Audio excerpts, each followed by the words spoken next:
ये 200 बार भी बहसकार करेंगे, एक भी अवैध घुसपैठियों को इस देश में हम वोट नहीं देंगे। ये हमारे एनडीए का पॉलिसी है मान्यवर।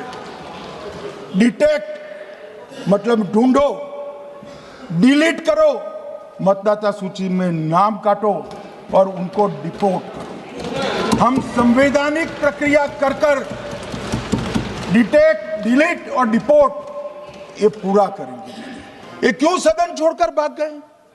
मैं इनके सामने तो कोई बात भी नहीं कर रहा था, ना कांग्रेस पार्टी के सामने बात कर रहा था। मैं तो बात कर रहा था घुसपैठियों को देश के बाहर निकालने की। अब ये तो देखिए साहब,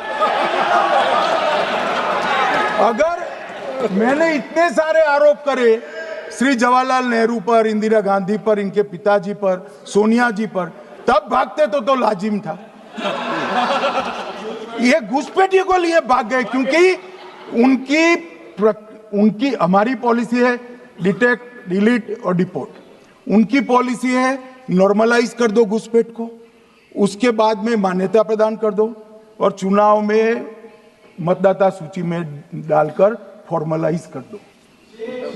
मगर साहब ये लंबे समय तक नहीं चलना। मैं मेरे मन से मानता हूं, मेरे पार्टी के सिद्धांत तो है ही, मगर मैं मानता हूं कि जनसांख्यिकी में इतना बड़ा परिवर्तन देश के लिए बहुत बड़ा खतरा है। यह देश एक बार जनसांख्यिकी के आधार पर बट चुका है और हम नहीं चाहते कि आने वाली पीढ़ी ये देश के भी बंटवारे दिखे। इसलिए ये बहुत जरूरी है कि इस देश से घुसपैठ को रोकना पड़ेगा। मान्यवर, ये कहते हैं कि घुसपैठ हो रही है, भारत सरकार की जिम्मेदारी नहीं है। मान्यवर, मैं आज बताना चाहता हूं, घुसपैठ हो रही है भारत बांग्लादेश की सीमा से। वहां पर कुल 2216 किलोमीटर बॉर्डर है, इसमें से 1653 किलोमीटर बॉर्डर बन चुकी है। अब 563 कहां बाकी रही है मान्यवर मालूम है? केवल और केवल एक राज्य बंगाल।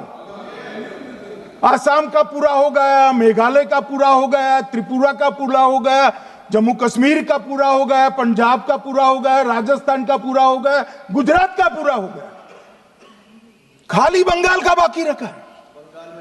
और मैं आज कहना चाहता हूं टीएमसी के लोगों को भी, ये राहुल जी के साथ में रहकर घुसपैठिया बचाओ यात्रा बिहार में निकली, साफ हो गए। आप भी घुसपैठियों को बचाओगे तो वहां भारतीय जनता पार्टी का विजय तय। मान्यवर, ये कहते हैं कि घुसपैठ क्यों हो रही? आप बॉर्डर नहीं बनाने देते, फेंसिंग नहीं करने दोगे, घुसपैठ नहीं होगी। फिर भी चलो, मैं पूछना चाहता हूं कि घुसपैठ होकर सबसे पहले घुसपैठिया कहां आता है? कहां आता है? तो गांव में आता है। पटवारी को मालूम नहीं पड़ता, गांव के थाने वाले को मालूम नहीं पड़ता। इसकी मतदाता सूची में नाम डालने के लिए आधार कार्ड कहां बनता है? वहीं बनता है। उसका राशन कार्ड कहां बनता है? बंगाल में बनता है। और मतदाता सूची में कौन सी मतदाता सूची में ऐड होता है? तो बंगाल में होते। आपकी कोई जिम्मेदारी नहीं है। मान्यवर, ये देश के भविष्य और सुरक्षा के साथ खिलवाड़ कर रहे।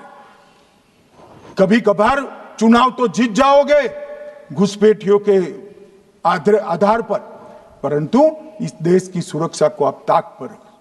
मैं आज कहना चाहता हूं मान्यवर, बिहार की जनता ने एक बहुत महान फैसला किया है घुसपैठिया बचाओ यात्रा के खिलाफ जनादेश दिया। और बंगाल भी ये करने जा रहा है मान्यवर, आने वाले दिनों में करेंगे, उनको मालूम नहीं। मान्यवर, मैं एक कल राहुल गांधी जी ने एक विषय कहा था कि सारी संवैधानिक संस्थाएं आपने करप्ट कर दी। मैंने पूरा बताया कि चुनाव आयोग की नियुक्ति के पहले क्या नियम थे। उन्होंने कहा कि महत्वपूर्ण पद पर आरएसएस की विचारधारा के लोग रख दिए जाते हैं, तो इसमें क्या आपत्ति है भाई? क्या इस देश में कोई कानून बना है कि आरएसएस की विचारधारा वाले हैं उनको कोई महत्वपूर्ण? अरे इस देश का प्रधानमंत्री आरएसएस की विचारधारा वाला है। इस देश का गृह मंत्री आरएसएस की विचारधारा वाला है और जनादेश से बनकर आए, आपकी कृपा से बनकर नहीं आए हैं मान्यवर। मगर उन्होंने क्या किया था वो मैं फिर बताना चाहता हूं। 1969 में इस देश का राष्ट्रपति का चुनाव हुआ। 1969 में इंदिरा जी अपनी पार्टी के अंदर ही संघर्ष करती थी। पार्लियामेंट्री बोर्ड ने राष्ट्रपति के चुनाव के प्रतिनिधि के रूप में कांग्रेस पार्टी का अधिकृत उम्मीदवार बनाया श्री संजीव रेड्डी को, और इंदिरा जी ने प्रधानमंत्री रहते हुए अपने पार्टी के मैंडेट को ही डिफाई कर कहा कि राष्ट्रपति का चुनाव में वोटिंग अंतर आत्मा की आवाज से करनी चाहिए, और उन्होंने श्री वीवी गिरी को प्रत्याशी बनाया मान्यवर। और फिर हुआ क्या, अल्पमत में थी वो, संजीव रेड्डी जी के वोट ज्यादा थे। जीतने के लिए उन्होंने कम्युनिस्टों से समाधान किया और इस देश की सारे संस्थान पर, शिक्षा संस्थान पर, महत्वपूर्ण संवैधानिक पद पर कम्युनिस्टों को बिठाने का काम इंदिरा गांधी जी ने, और वहीं से इस देश के विमर्श को बदलने का काम किया है, वहीं से किया है। वामपंथी विचारधारा इस देश के प्रकृति को, इस देश के स्वभाव को, इस देश की जनता को स्वीकार्य नहीं है, और इसीलिए वामपंथी लुप्त हो गए मान्यवर। उन्होंने इस देश के युवा धन को वामपंथी विचारधारा पर डाइवर्ट करने का काम किया है, जो 2014 से फिर से नरेंद्र मोदी जी ने इसको एक अच्छी तरीके से, लोकतांत्रिक तरीके से परिष्कृत करने का काम कर रहे हैं मान्यवर। और ये कह रहे हैं कि आरएसएस के विचारधारा वालों को रखते हैं। कोई ऐसा कानून नहीं है मान्यवर कि आरएसएस की विचारधारा वाला व्यक्ति कोई, आरएसएस की विचारधारा क्या है? देश के लिए मरना ही आरएसएस की विचारधारा है। देश को समृद्धि के परम शिखर पर ले जाना ही आरएसएस की विचारधारा है।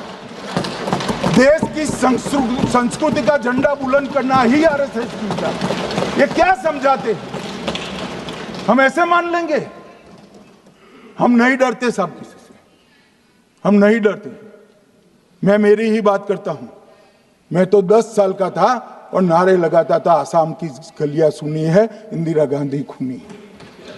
हम तो वहां से लड़ते लड़ते आए हैं, हम नहीं डरते मान्यवर। और मान्यवर, इन्होंने कहा कि वोट चोरी से जीतते हैं, वोट चोरी से नहीं जीते हैं। आपने सर्जिकल स्ट्राइक का विरोध किया, इसलिए हम जीते। आपने एयर स्ट्राइक का विरोध किया, इसलिए जीते हैं। आपने 370 हटाने का विरोध किया, इसलिए जीते हैं। आपने राम मंदिर बनाने का विरोध किया, इसलिए जीते हैं। आपने घुसपैठियों को हटाने का विरोध किया, इसलिए जीते हैं। आपने सीएए का विरोध किया, इसलिए हम जीते हैं।